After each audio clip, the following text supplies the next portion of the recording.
चलिए जय हिंद दोस्तों। आज हम लोग तिथियों को जो गणना करते हैं उनके बारे में पढ़ेंगे। तिथि की गणना जैसे हम हम लोग लिखेंगे 2024। जैसे आज तारीख कितनी है ये समझ लो। आज तारीख जैसे है 21 तारीख 9वां महीना 2024। ये जो लिखते हैं ये गणना जो होती है 2024 ये कब से शुरू हुई। ये 2024 लिखना, 2020 लिखना, 1950 लिखना, 1947 लिखना या कुछ भी लिखना, ये कब से शुरू हुई ये समझ। तो एक धर्म प्रवर्तक थे जिनका नाम था ईसा मसीह। वो ईसा मसीह के जन्म को हम लोग जीरो मान लेते हैं और ईसा मसीह के जन्म जब से शुरू हुआ तब से ईस्वी शुरू हुआ और इसके बाद बहुत सारे कैलेंडर बन चुके। ईसा मसीह जन्म से पहले भी बहुत सारा तिथियों की गणना करने के लिए कैलेंडर बने थे। ऐसे नहीं बने थे कि जो पूरा विश्व में चलता हो। और जब ईसा मसीह जन्म के बाद में भी बहुत सारे कैलेंडर बनाए गए जो पूरे दुनिया भर में प्रचलित है।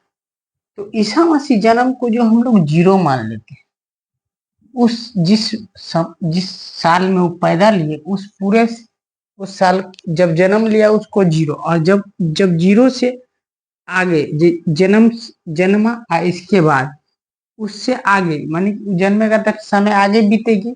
तो जब समय आगे गया, आगे निकलता गया, तो उसको हम लोग एडी में लिखते हैं।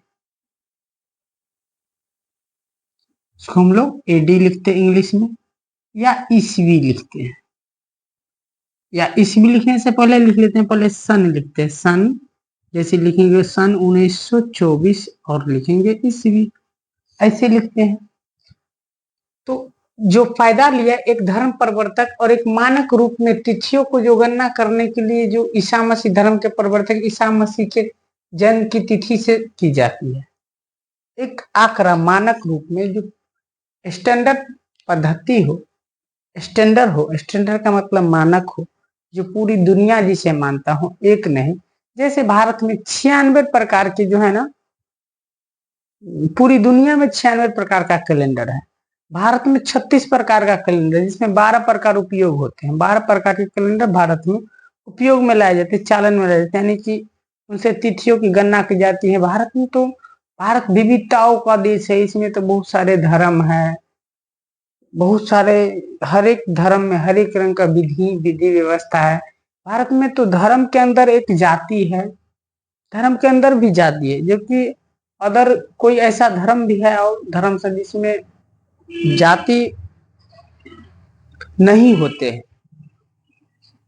अगर जाति होते भी है तो उतना लचील कड़ापन नहीं होता है जितना कड़ापन भारत का है जाति व्यवस्था, और हिंदू में खासकर तो अलग अलग विधि व्यवस्था। यहाँ हम जाति में अलग अलग विधि व्यवस्था देखते हैं।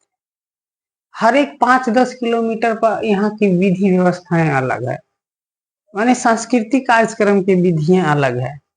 जैसे शादी विवाह होगा उसको हर एक 5 किलोमीटर पर विधि अलग है, उसके करने का तरीका है अलग देख रहे हैं। शादी ब्याह में ऐसे हम जाते नहीं है, लेकिन कभी कभी जाते हैं तो देखने का मौका मिलता है। हमको इंटरेस्ट नहीं है शादी ब्याह से, इसलिए इंटरेस्ट नहीं है कि जाते हैं तो भाई एक व्यवस्था से बैठने का ना होता है, ना रहता है, ना खाने का किसी का ढंग हो, ना बैठने का तरीका रहता है। एक पद्धति आ गई यहाँ स्वयंवर का अर्थ तो कोई समझता नहीं है, सब करवा लेता है स्वयंवर। स्वयंवर का मतलब ये होता है, यहाँ जो बताएंगे बाद में, अभी पहले हम इस पे चलते हैं तो जरा देख लेते हैं। एडी हो गया। अब इसको इससे पीछे अगर चलेंगे तो इसको हम लोग बीसी लिखते हैं। तो ईसा मसीह जन्म के पीछे वाले समय को बीसी और आगे वाले समय को एडी में काउंट करते हैं।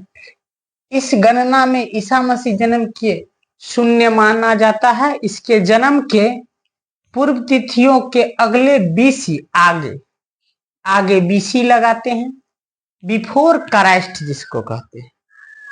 और हिंदी में ईसा पूर्व लिखते हैं हम लोग। ईसा ई पूर्व माने ईसा पूर्व, इसको क्या कहते हैं हिंदी में हिंदी में लिखेंगे आगे, जैसे लिखेंगे हम लोग 1300 ईस्वी पूर्व लिखना है, तो 1300 ई और पू लिख के जीरो डाल दिए, हो गया। ऐसे ही लिखते हैं, या इंग्लिश में लिखेंगे तो इतना लिख देंगे ईस्वी और बीसी लिख देंगे, हो बिफोर क्राइस्ट। एवं जन्म के बाद के तिथियों के आगे एडी लगते, एनो डोमिनो लिखते हैं, तब से शुरू हुआ। बता दें कि दुनिया में कितने प्रकार के कैलेंडर है, जो कि पूरी दुनिया में अगर कहा गया है तो गूगल कभी नेट से सर्च करके देखिए कि कितने प्रकार के है, तो 96 प्रकार के दिया। भारत में कितने प्रकार के, तो 36 प्रकार के कैलेंडर है।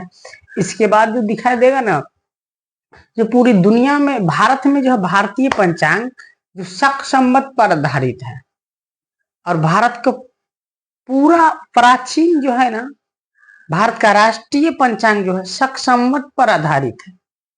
और भारत के प्राचीन पंचांग जो है ना, जो तिथियों की गणना करने में उपयोग लाई जाती है, वो विक्रम संवत है। इसलिए संविधान पढ़ते वक्त हम लोग विक्रम, आज तारीख विक्रम संवत को 2006 ईस्वी को, विक्रम 2006 विक्रमी को इधर द्वारा इस संविधान को अंगीकृत और नियमित करते हैं, ऐसा लिखा हुआ रहता है उसमें। तो इस संविधान में भी विक्रम संवत के, संविधान के प्रस्तावना में विक्रम संवत की जिक्र की गई है। तो समझिए कि विक्रम संवत बहुत पुराना है। हमारा भारत का जो भी ऐतिहासिक कार्यक्रम होता है या सांस्कृतिक कार्यक्रम को यदि देखा जाता है, जो ऐतिहासिक काल से होते हुए आया, प्राचीन काल से होते हुए आ रहा है, कि पूर्व में भी मना लिए हैं, इतिहास में जिन्हें पढ़ते हैं हम लोग अध्ययन, और अभी तक जो मनाते हैं लोग, उस विक्रम संवत पर, जैसे किसी का शादी विवाह होगा तो विक्रम संवत कैलेंडर के अनुसार ही तिथियों देख करके की जाती है। मुंडन करवाना है, शादी करवाना है, उपनयन करवाना है, या कोई तरह का कार्य करवाना है, तो ऐसे ही होता है भारत में।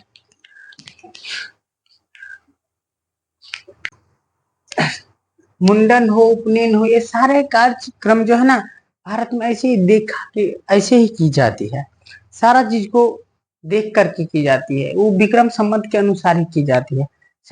पूरी दुनिया में अगर सर्च करिएगा, जैसे कभी नेट से सर्च करके देखिए, पूरी दुनिया में तुर्की में ऐसा हुआ, जो एक कैलेंडर हुआ, जिस कैलेंडर में कहा जाता है 10,850 साल पीछे की बातें है, और उसमें धूमकेतु गिरने के जिक्र भी उस कैलेंडर में की गई है।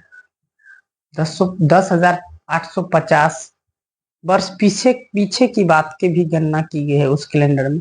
धूमकेतु एक आकाशीय जो है ना तारा होता है, जो गिरता है धरती पर, जब पृथ्वी के गुरुत्व क्षेत्र में आते हैं, वो घूमते घूमते कभी, ऐसा माना गया कि धूमकेतु 76 की शायद 72 वर्ष, अभी भूल रहे हैं हम, 76 या 72 वर्ष, ऐसे ही दोनों में से एक, इतने बरस पर एक बार धरती में गिरते हैं, यानी कि दिखाई देते हैं धूमकेतु,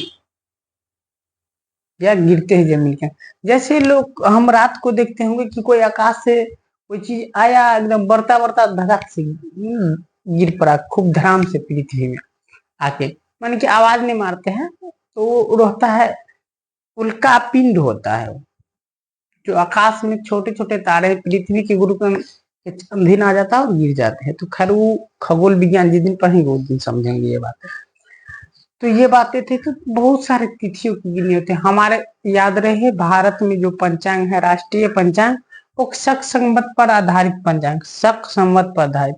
जो भारत में जो मिथिला क्षेत्र में, जिस क्षेत्र में मैथिली क्षेत्र कहलाते हैं, जैसे मिथिला क्षेत्र में दरभंगा हो, मधुबनी हो, सहरसा, सुपौल, कटिहार, यानी कि बिहार के बहुत सारे, पूरे बिहार ही समझिए विक्रम संवत कैलेंडर को बहुत मानते हैं, बहुत मानते चलते हैं, और उन्हीं के आधार पर मुंडन होना, उपनयन होना, सारा चीज उन्हीं के आधार पर करते हैं।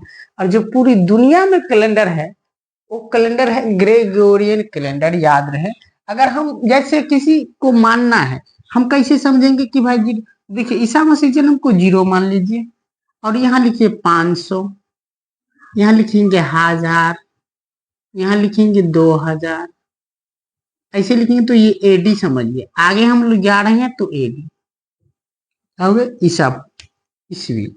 अगर इधर पीछे जाएंगे तो 500, 1000, 2000, अगर यहाँ लिखे हैं 2500, तो इसको लिखेंगे हम लोग BC, बिफोर क्राइस्ट, ईसा पूर्व से कहते हैं। ये ग्राफ पे इस तरीके से हम लोग से इधर ईसा मसीह जन्म के जो समय काल हो 0, इसके बाद से जो शुरू हुआ आगे गए, यानी ईसा मसीह जन्मा और उसके बाद आगे वाले समय को जो काउंट किए वो AD में काउंट किए, पीछे वाले को BD में काउंट किए, सॉरी BC में काउंट किए, बिफोर क्राइस्ट AD, एनो डोमिनो एनी, यहाँ लिखल है, लिख दिए हैं कहीं, एनी डोमिनी, ठीक है ना, डोमिनी इसको कहते हैं, फुल फॉर्म होता है, या ईस्वी इसको कहते हैं, या सन ईस्वी इसको कहते हैं, ईस्वी इसको हम लोग ईस्वी में लिखते हैं, हिंदी में ईस्वी लिखते हैं।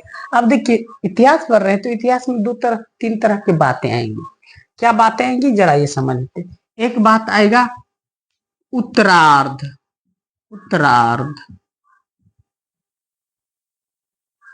उत्तरार्ध, एक आएगा पूर्वार्ध,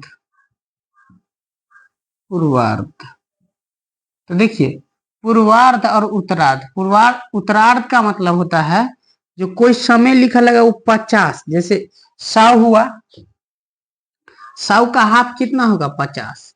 अब 50 से आगे, 50 के बाद यदि 51 है तो 50 के 51 क्या हो गया, 50 के उत्तरार्ध हुआ। जैसे यहाँ 49 लिखे, ये 50 के पूर्वार्ध हुआ। तो कहीं कहीं लिखल होगा 1850 ईस्वी के पूर्वार्ध, उत्तरार्ध। ये उत्तरार्ध में 10 दशक में इतने परिवर्तन, मतलब 1850 के बाद 10 दशक, 10 दशक का मतलब हो गया, या 5 दशक लिखा हो या 1 दशक लिखा हो, तो 1 दशक लिखल, 2 दशक लिखल होगा तो 1 दशक में 10 वर्ष, 2 दशक है तो 20 वर्ष। तो लिखा होगा, कहीं इतिहास पढ़ते पढ़ते जाएंगे तो कहीं ऐसा शब्द मिलेगा कि 1850 या 1750 के उत्तरार्ध के बाद, के उत्तरार्ध के बाद 2 दशक में ये सारे परिवर्तन देखने को मिले। या कहीं ऐसा भी मिलेगा कि 18वीं शताब्दी में, 18वीं शताब्दी में और 18वीं शताब्दी और 18वीं शताब्दी हो गया। जैसे यहाँ लिखेंगे हम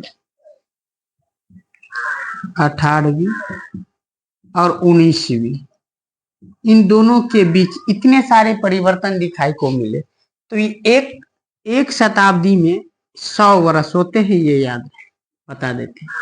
एक शताब्दी में कितने वर्ष, 100 वर्ष। एक सदी लिखा हो तब, एक शताब्दी लिखा हो तब 100 वर्ष होता है। एक दशक में 10 वर्ष होता है।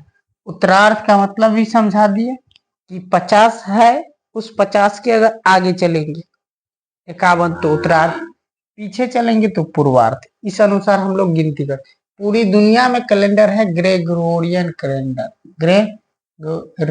ग्रेगोरियन कैलेंडर पूरी दुनिया में प्रसिद्ध है। इसको जो ग्रेगोरियन ने बनाए, ये पूरा ग्रेगोरियन नाम का एक जो है ना साम्राज्य, यानी कि राजा हुआ, वो पूरी दुनिया में बनवाया और उन्हीं के कैलेंडर को मानते हैं। लेकिन ये ग्रेगोरियन का तीसरा पीढ़ी जो था ना, तीसरा पीढ़ी कहते 13वीं पीढ़ी, देखो 13वीं पीढ़ी थी, मैंने वो पहले राजा का एक पीढ़ी एक राजा हुआ था, उसकी पीढ़ी दर पीढ़ी गिनती करते थे। तो यही पीढ़ी के ग्रेगोरियन एक साम्राज्य हुआ, राजा हुआ, उन्हीं के शासन काल में ऐसा बनाया गया। तो ग्रेगोरियन कैलेंडर चलते। जिस दिन कैलेंडर पढ़ेंगे उस दिन बता दें कितने प्रकार के कैलेंडर होते हैं, 96 सारा कैलेंडर के बारे में पढ़े। एक तो अभी तो ऐसे बता दिए कैलेंडर कि काउंट करते, ऐसे इतिहास में पढ़ते समय ऐसे आते थे तो दिक्कत होते थे, क्योंकि इतिहास पढ़ाते थे तो फिर उत्तरार्ध पूर्वार्ध ये BC AD लिखने में इतने थे डॉट होते थे, इसलिए इस क्लास को समझाएं। अब इतिहास में पढ़ेंगे तो दिक्कत नहीं होगा।